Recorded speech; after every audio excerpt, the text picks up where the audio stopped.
Question number 16 जो है ये 9th क्लास का सेट का पेपर है, हरियाणा बोर्ड का प्री बोर्ड। ठीक है, हाँ, इस प्री बोर्ड कह लो या हाफ ईयरली कह लो। इसमें जो है इसका 6th क्वेश्चन है।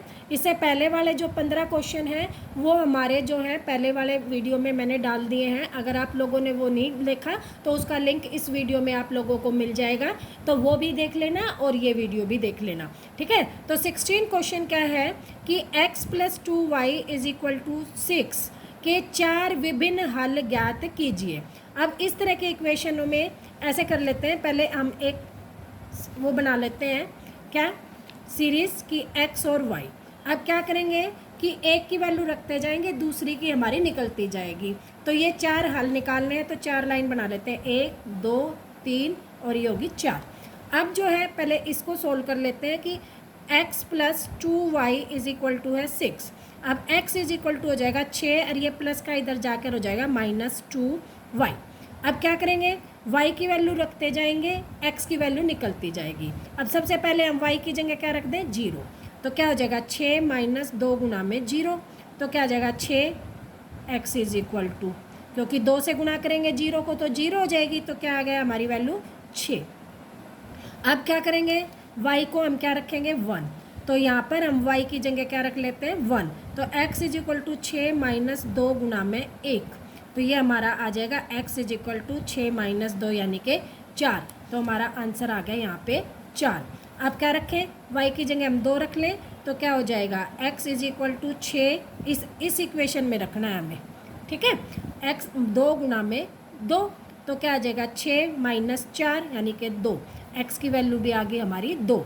अब y हम 3 रख लें, तो क्या आ जाएगा 6 - 2 गुना में 3, x = तो x = आ जाए 6 - 6 यानी कि 0। ठीक है, तो ये वैल्यू आ गई हमारी 0।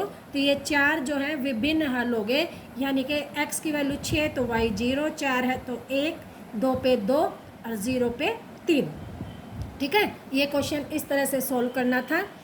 अगला जो क्वेश्चन है ये 3-3 नंबर के क्वेश्चन है, जिसको बहुत ही इजी क्वेश्चन है, 3 नंबर में आप बहुत अच्छी तरह से कर सकते हो। अगला जो क्वेश्चन है कि बिना सीधी गुणा किए हुए ये क्वेश्चन करना है, तो 105 को हम लिख सकते हैं 100 जमा में 5 और 106 को हम लिख सकते हैं 100 जमा में 6। अब देखो ये पहले वाले एक जैसे, पीछे वाले अलग अलग है। तो हमारे पास एक फार्मूला था x + a और x + b = क्या होता है x² + a + b इंटू में x + a इंटू में b। अब सारे हमारे भी प्लस के हैं, ये भी सारे क्या है प्लस के, तो सीधा फार्मूला लगा दो। x² की जगह क्या लिखेंगे 100 का स्क्वायर। देखो ये हमारा x है, ये हमारा a है, ये हमारा x है, ये हमारा क्या है b है। तो ये फार्मूला लगाएंगे, तो x की जगह हमने क्या रख दिया 100 का स्क्वायर प्लस 5 + 6 a + b, यही है ना a + b इंटू में x इंटू में 100 प्लस a इंटू में b। तो इसको 100 का स्क्वायर करेंगे तो 4 0 और 1 प्लस 5 और 6 11, 11 को 100 से गुना करेंगे तो 1100 प्लस 5 6 30। इसको जोड़ दें तो 0 3, ये आ जाएगा 1 1 1, ये हमारा आंसर आ जाएगा। ठीक है, ये देख लो 1100 जोड़ेंगे यहाँ पे और 30, तो ये आ जाएगा हमारा आंसर बिना गुणा करें। कितना इजी सा क्वेश्चन था और 3 नंबर में था, इससे इजी क्वेश्चन नहीं हो सकते आप लोगों के लिए, इससे इजी पेपर नहीं हो सकता 9th स्टैंडर्ड के हिसाब से। अब 18th के जो है 2 पार्ट हैं। फर्स्ट पार्ट करते हैं हम, गुणनखंड ज्ञात कीजिए। x³ देखो एक गुणनखंड था, हमने जो पीछे किया 16वां क्वेश्चन था या 15वां क्वेश्चन था, उसमें क्या था स्क्वायर वाले थे। स्क्वायर वाले में जो है x की 2 वैल्यू निकलेंगी। अब क्यूब है तो x की 3 वैल्यू निकलेंगी। x की 3 वैल्यू निकालने के लिए पहले हम इसको फैक्टर में हम x = 1 पुट करके देखेंगे। तो यहाँ पे x की जगह हम क्या रखेंगे 1, तो 1 का क्यूब -2, 1 का स्क्वायर -1 + 2। अब देखो 1 माइनस के 2 माइनस का 1 प्लस के 2। अब देखो माइनस से प्लस कैंसिल, माइनस से प्लस कैंसिल, तो क्या आ गया 0। यानी कि x = 1 पे हमारे गुणनखंड क्या आ रहे हैं 0।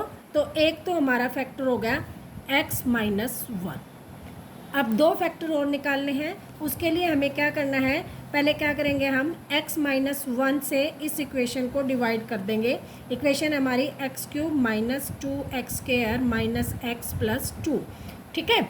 अब इसको हम डिवाइड करेंगे तो क्या हो जाएगा, x है यहाँ पे x³ है तो किस पे गया, x की 2 पे। देखो 2 ये और 1 इसकी है तो x की क्या बन जाएगी 3, तो ये आ गया x की 3 माइनस इसकी, इससे मल्टीप्लाई करेंगे तो x²।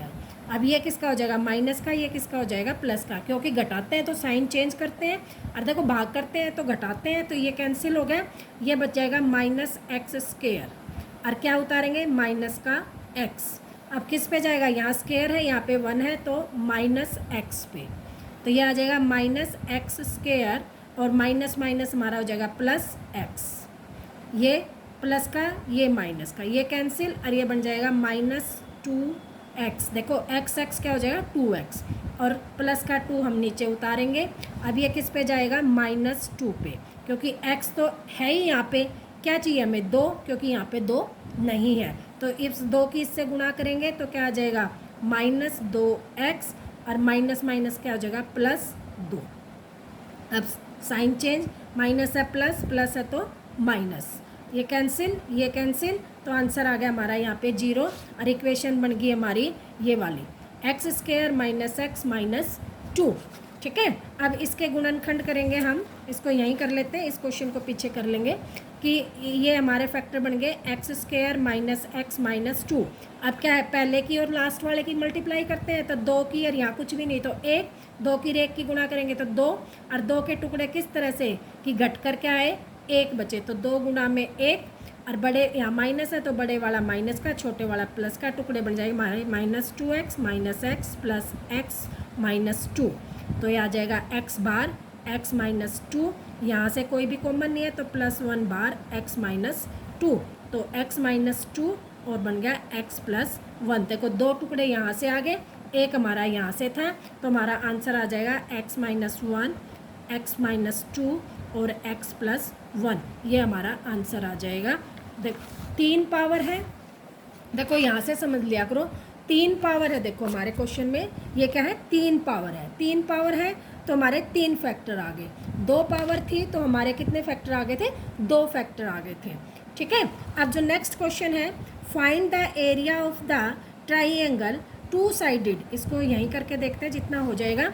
Area of the triangle 2 sided, अब ये ट्राइंगल है यूँ लगा लो, इसका एरिया फाइंड आउट करना है और 2 साइड दे रखी हैं, एक साइड दे रखी है 8, एक दे रखी 11 और पैरामीटर दे रखा है 32। अब पैरामीटर क्या होता है तीनों भुजाओं का जोड़, तो ये मान लो x है तो हम इसका क्या लिखेंगे पैरामीटर बराबर 32 बराबर क्या हो जाएगा 8 प्लस 11 प्लस x, तो क्या हो जाएगा 32 plus is equal to 19 plus x की वैल्यू निकालनी है तो क्या करेंगे इसको यहीं रहने देंगे, इसको इधर ले आएंगे 32 minus 19 is equal to x, 12 में से 9 गए 3 और 1, x की वैल्यू आ गई हमारी 13, ठीक है। अब हमारा जो है तीनों साइड जो है अलग अलग हैं तो हम इसमें कौन सा फार्मूला लगाएंगे हीरोन्स फार्मूला, यहाँ लिखेंगे त्रिभुज का क्षेत्रफल बराबर क्या होगा s minus a s minus b s minus c। अब s निकालना है, s क्या होता है पैरामीटर का आधा यानी कि 32/2 16, तो हमारा जो क्वेश्चन होगा क्या लिखेंगे 16 माइनस 8 16 माइनस 11 और 16 माइनस 13 और पूरे का अंडर रूट, तो ये आ जाएगा अंडर रूट 16 और 16 में से 8 गए 8, 16 में से 11 गए 5 और 3। अब देखो 16 का वर्गमूल क्या होता है 4, 4 तो बाहर आ गया, 8 को हम क्या लिख सकते हैं 4 गुना में 2 गुना में 5 गुना में 3, ठीक है। अब 4 का क्या होता है 2, तो 2 भी बाहर आ जाएगा 4 गुना में 2 और अंदर रह गया हमारा ये 3, क्योंकि इनके वर्गमूल नहीं होते, तो आंसर आ जाएगा हमारा 4 रूट 5 3 15 15 दूनी 30 सेंटीमीटर स्क्वायर, ये हमारा आंसर आ जाएगा, ठीक है। आई होप ये क्वेश्चन भी आप लोगों को अच्छी तरह से समझ में आ गया होगा। नेक्स्ट जो क्वेश्चन है इसका, ये 5 नंबर का क्वेश्चन था, दोनों 5 नंबर के हिसाब से ये क्वेश्चन इतने बनते हैं, लेंथी क्वेश्चन थोड़े से। ठीक है, अगला जो क्वेश्चन था 5 नंबर में ही क्वेश्चन है, लेकिन बहुत ही इजी क्वेश्चन है। अब क्या है, 32 की 1/5। अब 32 के जो है हमें फैक्टर करने होते हैं। 32 के फैक्टर करेंगे तो ये बनेगा 2 से 16, फिर 2 से 8, फिर 2 से 4, फिर 2 से 2, फिर 2 से 1। देखो 1 2 3 4 5, तो हम लिख सकते हैं 32 बराबर क्या लिख सकते हैं, 2 की 5। ठीक है, और फिर क्या दे रखा है, इस पूरे की 1/5। तो इससे 5 से 5 कैंसिल हो गया, आंसर क्या आ गया, 2। तो यही हमारा आंसर था। देखो 5 नंबर में इतना इजी क्वेश्चन था कि इससे इजी क्वेश्चन हो नहीं सकता कोई भी। अगला जो क्वेश्चन है था कि यदि किसी त्रिभुज की भुजाएं 12, 17 और 25 के अनुपात में है तो इसका परिमाप 540 सेंटीमीटर है, तो इसका क्षेत्रफल ज्ञात कीजिए। अब यहाँ हम लिखेंगे माना भुजाओं का अनुपात बराबर x। तो पहली भुजा क्या हो जाएगी, 12 गुना में x यानी कि 12x। दूसरी क्या हो जाएगी, 17x। और तीसरी क्या हो जाएगी, 25x। अब परिमाप क्या होता है, परिमाप क्या होता है, भुजाओं का जोड़, यानी कि 12x plus 17x plus 25x। और दिया कितना हुआ है, दिया हुआ है 540 भुजाओं का, त्रिभुज का परिमाप। तो बराबर क्या हो जाएगा, 540। तो यह आ जाएगा 54x बराबर 540। तो x बराबर क्या बन जाएगा, बटे में 54 यानी कि 10। हमारा अनुपात निकला है 10। तो पहली भुजा बन जाएगी 12 गुना में 10 यानी कि 120। दूसरी भुजा बन जाएगी 170। तीसरी भुजा बन जाएगी 250। और s हमारा क्या बन जाएगा, s क्या होता है, परिमाप का आधा। ठीक है, तो 540 बटे में 2 यानी कि 270, ये हमारा परिमाप बन जाएगा। फिर अक्षेत्रफल, अक्षेत्रफल वही s minus a, s minus b, s minus c। और s हमारा क्या है, 270। और 270 माइनस 120, 270 माइनस 170 और 270 माइनस 250। ठीक है, अब इसको क्या लिख सकते हैं, 270 गुना में, इसमें से घटाएंगे तो कितना आ जाएगा, 150 गुना में 100 गुना में ये 20। ठीक है, अब इसको हम क्या लिख सकते हैं, 27, 9 तिया 27, 9 गुना में 3 गुना में 10। इसको हम लिख सकते हैं 5 तिये 15 और गुना में 10, 150, 100 को 10 गुना में 10 और 20 को 2 गुना में 10, और ये सारे का अंडर रूट। अब देखो 9 का कितना होता है, 3, 1 10 का जोड़ा ये बन गया, तो गुना में 10, 1 10 का जोड़ा जो है ये बन गया, गुना में 10, और 5 दूनी 10 और 1 ये 10, तो गुना में 10। ठीक है, और हमारा क्या बच गया, 1 3 का जोड़ा, तो गुना में 3।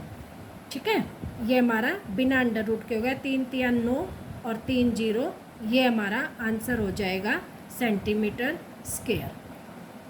आई होप आप लोगों को समझ आएगा। देखो 9 का 3 हो जाता है वर्गमूल, वर्गमूल कर रहे हैं तो 9 का 3, 10 में से 1 बार, इस 10 में से 1 बार, 5 दूनी 10, 10 और 10 ये हो गए, तो 1 10 बार, 1 3 ये है, 1 3 ये है, तो इसमें से 1 3 बार, ये सारा का क्या हो गया, अंडर रूट हट गया है। तो जोड़े बना दिए हमने, तो अंडर रूट हट गया है, देखो इस 3 का इस 3 के साथ। ठीक है, तो ये हमारा आंसर आ गया 9000 सेंटीमीटर स्क्वायर। लास्ट क्वेश्चन है, देखो ये है क्वेश्चन जो है स्क्वायर सोर्स बेस्ड क्वेश्चन है। सोर्स बेस्ड का मतलब होता है कि जो क्वेश्चन हमें जो है दिया गया है कि रीता जी SSS नलगढ़ की कक्षा 9वीं में पढ़ रही है, वो एक बार रंजीत और उनकी बेटी रीता के स्कूल में अभिभावक शिक्षक बैठक में भाग लेने के बाद घर लौट रहे थे। चूँकि रंजीत का घर स्कूल के पास था इसलिए पैदल जा रहे थे। रीता ने अपने पिता से पूछा, पिताजी आपकी उम्र कितनी है? रंजीत ने उत्तर दिया, हमारी उम्र का 55 वर्ष। योग 55 वर्ष है। हमारी का मतलब रंजीत की और उसकी बेटी दोनों की, रीता और रंजीत की उम्र का जोड़ कितना है? 55 है। और 10 साल बाद मेरी उम्र आपकी उम्र से दोगुनी होगी, यानी कि पिता की उम्र जो है बेटी से दुगनी हो जाएगी। यानी कि बेटी की मान लो 50 है तो पिता की कितनी हो जाएगी? नहीं, बेटी की 10 है तो पिता की कितनी हो जाएगी? 20। बेटी की 15 है तो पिता की कितनी हो जाएगी? 30। दुगनी का मतलब, समझ गए? अब क्या कह रहा है कि 10 साल बाद, यानी कि अब जितनी है उसके आगे। तो अब हमने जो है मानेंगे कि माना रंजीत की आयु क्या है? x वर्ष है, रीता की आयु y है। अब दोनों का जोड़ जो है वो 55 है, तो हम लिखेंगे x + y = 55। पहली जो समीकरण है वो बन गया हमारा, इसको हम फर्स्ट समीकरण दे दें तो दोनों की आयु का जोड़, यानी कि पिता की आयु या होगी बेटी की आयु, दोनों का जोड़ हमारा होगा 55। तो फर्स्ट जो आंसर होगा x + y = 55। उसके बाद उसने क्या कहा? 10 साल बाद, यानी कि 10 साल आगे। तो 10 हम क्या कर देंगे? इसमें जोड़ देंगे, किस में? पिता की आयु में भी 10 जोड़ देंगे तो ये बन जाएगा x + 10। बेटी के में भी जोड़ देंगे तो ये क्या बन जाएगा? y + 10। और बेटी की जो है पिता की जो है बेटी से दुगनी हो जाएगी। तो बेटी को अगर हम 2 से मल्टीप्लाई कर दें तो दोनों की आयु क्या हो जाएगी? बराबर। तो हमने लिख दिया इसको x + 10 = 2y + 10। ठीक है। अब इसको खोल लेंगे तो ये हो जाएगा 2y + में 20, 2y को इधर ले जाएंगे तो x - 2y = 20, 20 को 10 यहाँ ले आएंगे तो 10 घट जाएंगे तो ये आ जाएगा सेकंड समीकरण, x - 2y = 10। ये हमारा आ जाएगा सेकंड। ठीक है। अब क्या करना है? इन दोनों को, अगला जो क्वेश्चन है वो क्या दे रखा है कि रंजीत और उसकी आयु ज्ञात कीजिए। अब इन दोनों समीकरण को हम रखेंगे और घटा देंगे तो x की वैल्यू घट जाएगी और ये बच जाएगा, ये माइनस का था प्लस का हो गया तो 3y बराबर में क्या आ जाएगा? 45। तो y बराबर क्या आ जाएगा? 45/3। तो बेटी की आयु आ गई 15। अब इसकी वैल्यू इसमें रखेंगे, y की जगह हम 15 रख देंगे तो x + 15 = 55 हो जाएगा। इसको इधर लाएंगे तो ये आ जाएगा 40। तो ये आंसर आ जाएगा हमारा 40 और ये आंसर आ जाएगा हमारा 15। ठीक है। आई होप ये क्वेश्चन भी आप लोगों को समझ में आ गया होगा। ये पूरा पेपर सोल्व हो गया है, इसको अच्छी तरह से कर लेना।